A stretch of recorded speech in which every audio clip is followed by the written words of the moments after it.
Segoli Narioliwis. Greetings. What is the news in Oneida? It is a beautiful day to be alive, people, and you all are wonderful human beings, inside and out.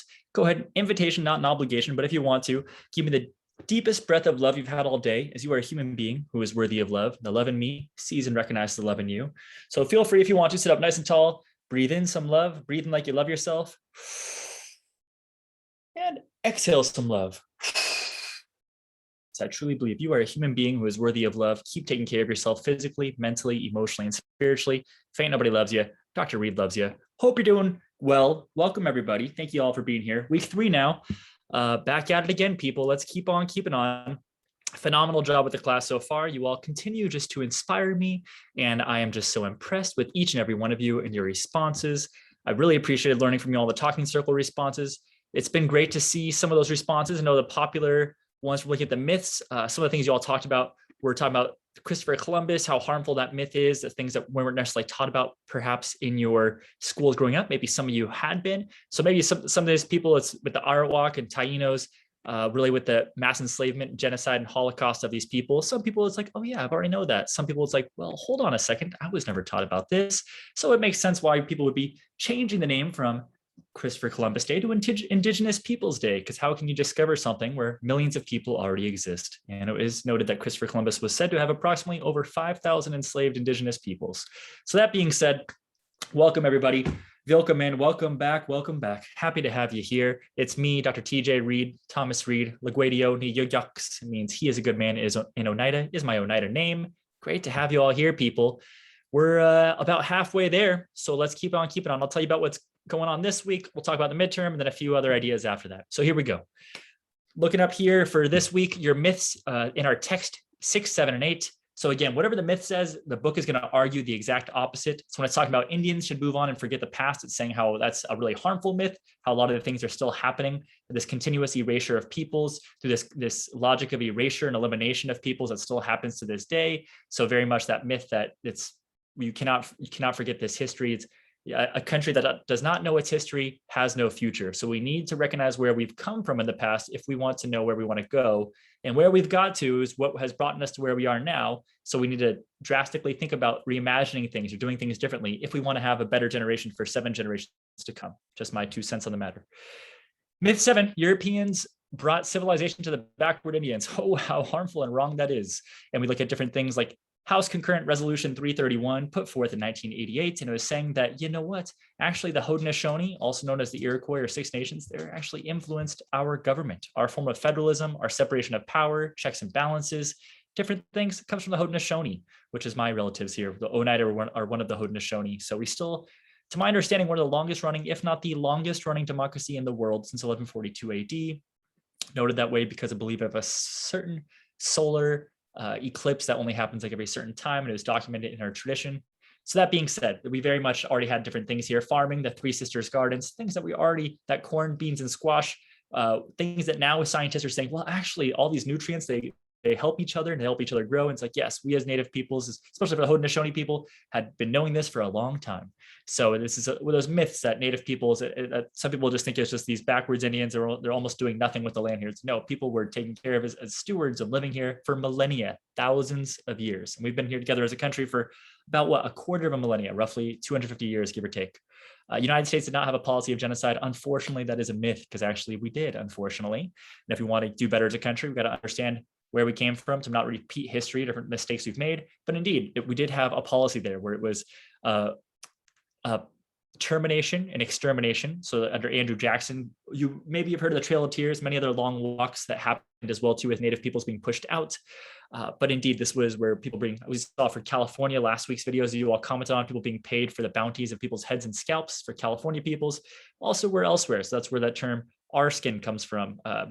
From the Washington football team's former name is referring to that. It's the scalps of Native American peoples. So those are some of the myths. You're going to check those out in detail in our text. None of them too long, about 3 or 4 pages, give or take, or less each. So do check those out for your own viewing pleasure and your own understanding pleasure. Some videos here, so make sure you get these done before you do the midterm. So do these myths, then do these videos, and then I want to hear your midterm responses. We'll talk about that in a minute. So Trudell, great documentary about John Trudell. Chief War on Lions about climate change in the United Nations. says that Mother Earth has all the time in the world and that it will be here after we are gone as people, but we need to take care of it as stewards. Talks about Prolific the Rapper, A Tribe Called Red. Black Snakes is the name of the video. It's amazing, and it's a powerful idea looking at the Standing Rock, also, which was the Dakota Access Pipeline protest happening in 2016, 2017, one of many other protests that are still happening to this day, such as Resist Line 3 and different events that are still happening. In Hawaii, there's different satellites that are being tried to put in on native lands, so there's different pushback places in Canada. That being said, watch the video. Powerful music as a message and powerful idea of activism. Native people still very much here, still very much these are current issues that are happening. I had a chance to go to Standing Rock at the protest just for a day, but many people I talked to, they said, I came here for about a weekend, and that was about 8 months ago. So people they're like very humbled. They're like, hey, people would do the same thing. We're just taking care of Mother Earth, but a very selfless, very noble idea of just taking care, being a steward, right? A lot of idea in colonial constructs, we have this idea of we go human beings at top, underneath that, maybe animals, probably perhaps underneath that plants. And lastly is the planet, right? For many different native philosophies and this native sustainability, this native for many different tribes, the view for the Haudenosaunee, for instance, for the Oneida, for my relatives, I can speak for. I can say that you want to have Mother Earth on top, right? That's what we're taking care of. Underneath that would be all the plants and medicines that come from it. Underneath that is are the animals, the two-leggeds and four-leggeds, and lastly are we as human beings, and our job is to be stewards of all these things above us, take care of these things. So do watch the video. It is powerful, great music, powerful song. So A Tribe Called Red, now called the Hallucination, and their DJ's name, Tim is his first name, and he's from the Mohawk Nation, so he's Haudenosaunee. I actually had a chance to meet Tim, so pretty cool stuff. I'll have to show a picture for next week's presentation. Kyrie Irving is a member of the Standing Rock Sioux, as we're talking about the Sioux people, also known as the Lakota, Dakota, Nakota people, 3 different branches. But he is a member, talking about his naming ceremony. His name is spelled H-E-L-A. I'm not entirely positive on the pronunciation, so I don't want to misspell it. I don't want to mistell you here, but it does mean Little Mountain is what is his mom was a member of the Standing Rock Sioux and was adopted as a child. So she passed away when he was younger, but he was able to reconnect with that. So powerful video there. No, Kyrie's not in the NBA finals right now, but his former teams is the Celtics. So do check it out. Intro to the West. Now we're looking at Indian boarding schools, where the motto was to kill the Indian to save the man. Started around 1879, ran through about 1996 in a certain way. Over now the numbers, I believe, is over 400 plus. I think minimum 400 plus here. I believe that number is even closer to 500. But I want to give you a specific number here. Is that number was recently there was a number that came out, as there's a lot more studies being just happening on it currently as we speak. But the idea was that one of the first one was where my good grandfather was forced to go, Carlisle Indian Boarding School. The motto was to kill the Indian to save the man. The whole notion of the school is to make these people hate everything about themselves so much, everything about themselves. The only thing left about Native about them, only thing left Indian about them would be their blood, right? So the idea is that it's very pervasive, very insidious, very harmful. Really has caused a lot of intergenerational trauma. But in doing so, I also mentioned intergenerational resiliency, how strong I am, how strong my relatives are for having survived through that. My good grandfather ran away from Carlisle Indian Boarding School twice, and he didn't get caught the second time, never came back. So I ended up just working after that. But powerful video, really, really tough, usually sobbing when I watch it. So I always say acknowledge, educate, and honor. As I imagine it's hard to watch these things. Imagine how much more it is for people who has lived experience. So there's this family's experiences. So do check it out with an open mind, open heart, as we look to do better in our country and our world. There's a video from me talking about Indigenous perspectives in college student development, about some of the different theories that have been talked about, and Native people find their place in higher education, as representation does matter. It is key. How the U.S. stole thousands of Native American children. Another video there looking more at this one. A similar idea from the Indian boarding schools. We call them Indian residential schools in Canada. They were based off the Indian boarding schools here in the United States. Another one about the residential school survivors speaking out. So that last video in Canada, our neighbors to the north, but still are what we call First Nations people. But again, all Indigenous peoples who were here before these borders were put up had existed. North to South America, Indigenous peoples in Africa, Indigenous peoples, all different parts of the world. But really, as we think about this notion of tribes, even people in Canada, what we consider Mexico, Latin America, still very much Indigenous peoples who had migrated, interacted before colonization, before English, French, other settlers and different things, Dutch, different settlers. So you all know the drill at this point. Y'all been doing phenomenal with it, by the way. Really appreciate reading each and every one of your words. So do be sure, read the myths, watch all the videos, and then do your talking circle response, just like you found for this will be in week 3, talking circle responses as you scroll down on discussions. So great work on that. So talking circles, just a quick point on talking circles as we're doing these, I just wanted to take a moment to share about it because it is important. So we usually use an eagle feather. I'm going to tell you how I was taught it. Taught it from my grandmother, Eleanor Bailey, who maiden name Cornelius, but married name Bailey. And I was taught from her, she's an elder in the tribe, that whoever is holding the eagle feather cannot tell a lie. So I'm told it's as simple as it is elegant. That's just, you have to be honest whenever you're holding it. Whenever we are holding it here, we're holding it, and it's a reminder that the eagle feather is a liaison between us and the spirit world as well too. So these are a couple eagle feathers right here. I have this from my grandma gave this one to me when I graduated from Cal State Long Beach. So it has the black and yellow beading on it. It went on my motorboard at one point when I graduated. I have them from all the different years. I graduated here from Pepperdine. Is with the blue and orange, and I have my University of San Diego PhD one. This one was my undergraduate at Pepperdine. But anyways, that being said, for talking circles, we're using an eagle feather. Whoever is holding it cannot tell a lie. One of the reasons why we use an eagle feather is it's a liaison between us and the spirit world, as the eagle is the bird that flies the highest. It's the connection between us and the spirit world. So when we're oftentimes, like Don Coyhus talks about in this video of how to conduct talking circles, really highly recommend you all checking it out. He talks about oftentimes in life, it feels like we have a mouse perspective, right? We're in life, all the problems just seem so big, so that's all that matters. As we take an eagle perspective, you're zooming out, you're taking that perspective, that higher perspective up near that spirit world, up in that sacred perspective of like an eagle. So as we do this, we have a good heart, a good mind, and a strong fire, which means love for myself, a love for my community, love for my world. A good mind is being at peace and having a generous sense of humor, not being afraid to laugh because life is funny and you got to laugh. And also recognizing that your strong fire is your spiritual flame. And by having a strong spiritual fire, you have the ability to ignite the flame in others as well too. Your fire can ignite the flame in other people as well. Very sacred, never supposed to touch the ground. At powwows, we have a thing, if it ever touches the ground, everyone clears the powwow arena, and a certain elder who is usually has served in a foreign war will dance at the eagle feather from all four directions, holding an eagle feather staff, dancing at it from the north, south, east, and west. And as they're dancing at it, what they're doing is going into the spirit world, seeing if it's okay, if it's safe to pick up the eagle feather. And then eventually, if it is, that's when they'll grab it and they'll pick it up, and it'd be okay to use. So I usually use an eagle feather when I'm using it as a talking piece. So as we're doing our talking circles here, just try to have that good heart, good mind, strong fire. Imagine like we're holding this respectful eagle feather. We never touch the ground, which I have in my eagle feather box here, a gift from my great uncle Leonard, who's a woodworker. Shout out to great uncle Leonard, made this eagle feather box, very beautiful with a depiction of an eagle feather on it.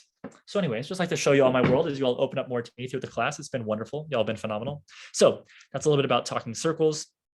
Usually you're passing to the left, and that's how that goes.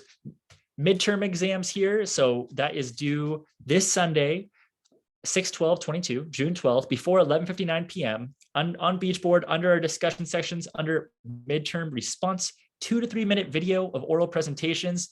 You can make a PowerPoint presentation if you like. Now, a good way to do it is going through Zoom, just pressing record session, share to cloud, so you can record it, and then you can upload that to YouTube. You can always put it as unlisted if you want to, or you can put it as public if you want to share that knowledge with the world. Use your knowledge and education to help others as well too, as academia is supposed to be standing on the shoulders of giants and using that knowledge to create a better, more just, more equitable world, in my opinion, in my philosophy. So with that being said, go ahead and do record that. Make sure you're doing all the week three responses first. You've done all 3 of those. Then you can go ahead and make the video. It could be things that we've talked about. It could be a person, a place, an event, a thing, an idea, a controversy, a myth, whatever it may be. Creativity is encouraged. It could be one thing, up to 3 ideas, up to 3 people, whatever this is, but up to 3 people you want to focus on, I should say.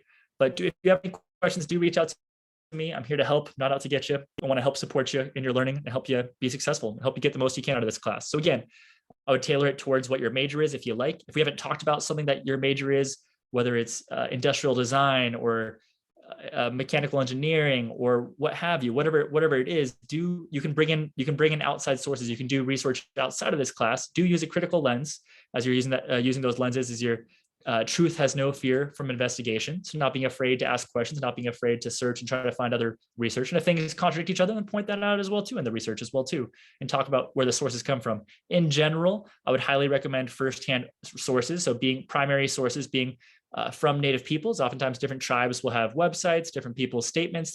You can look up online. There's even different ways to cite different indigenous elders and different things like an APA and Chicago style, MLA style. Now you can put their tribal nation and different things. So that's one of the better ways, is to say having people tell their own stories, particularly around Native stories, as we try to get our most accurate idea. And the oral tradition is held for Native peoples as well too, and passing that down tradition. And there's a lot of content. There's a lot of good resources out there as well too, from people adding it into this digital space, the digital world as well too. So do check it out. If you have any questions, let me know. But that's, again, due before June 12th, 11:59 p.m. on BeachBoard. Another one right here. So I was inspired. I oftentimes get to go to Salmon River, as I told you all before. It's in upstate New York, right near the Mohawk territory, which was traditionally right near the Oneida territory, where a lot of my ancestors would have lived for thousands of years before as well too. And up there in Salmon River, they teach Mohawk as one of their language classes as well too, amidst the languages they teach. I think Spanish is one of the ones amidst others as well too. And I know here in Southern California, we're living, Spanish is very common. I speak some Spanish. Yo hablo español también. Es una lengua linda. It's a beautiful language. And I would just say, for those who speak Oneida, we talk about in Oneida a lot. I say, skanagoga, skanago. Are you with peace? I am with peace. So if you're interested in learning the language, it's a beautiful thing to try to revitalize. We learn with acknowledgement, respect, as we're but I remember just hearing one of my other Oneida co-collaborators, Byron Halona, talking about it's the same way as learning another language, but it's just doing it with respect, and it's a great way to understand and speak to people. So those are some resources. You can look at those on different app stores. There's just some ways to help learn the language and practice some of the language, and a lot of those things are recorded by different Oneida elders in both the New York community, the one on the bottom, and then from the Oneida, Wisconsin community, where a lot of my family lives, and about 100 plus cousins, second cousins, third cousins out there. My grandma was one of 12. But anyways, this is from the Oneida, Wisconsin, the top one. So that being said, as we are here on Turtle Island, shout out to Turtle Island Lacrosse. Brennan Bomberry and Randy Stotts play for the Haudenosaunee Nationals, which is the professional lacrosse team that competes internationally, comprised of the Haudenosaunee and other Native players. And this is when you talk about Turtle Island, this is that notion of Turtle Island, which I always think is wild, that Native people not having a satellite, but they'd be able to know this at some level, some way, spiritual truth, just knowing, hey, this is Turtle Island. This is what it is shaped like as well too. And I really love this quote as well too, from Dr. Donald Warren, and he is also Oglala Lakota, and his Lakota name, as you can see, it's spelt there, and it's the translation there is medicine man. And the quote from Dr. Donald Warren says, "Let us remember, we all drink from the same stream of consciousness. We are all connected by that same stream of consciousness. We are all related. What we do to each other, we do to ourselves. Act kindly toward my people, for indeed my people are your people." And this last one from Prolific the Rapper, you'll see in the song Black Snakes when you watch the video this week. Every group of human beings shares the same stars. And if the earth is not your mother, are you from Mars? It's a great, fun question. So that being said, if ain't nobody loves you, Dr. Reed loves you. You are a human being who is worthy of love. In Oneida, I like to say, Yawanko, Ganalunkwa, Nugiwa. That means thank you. I love you. Until next time.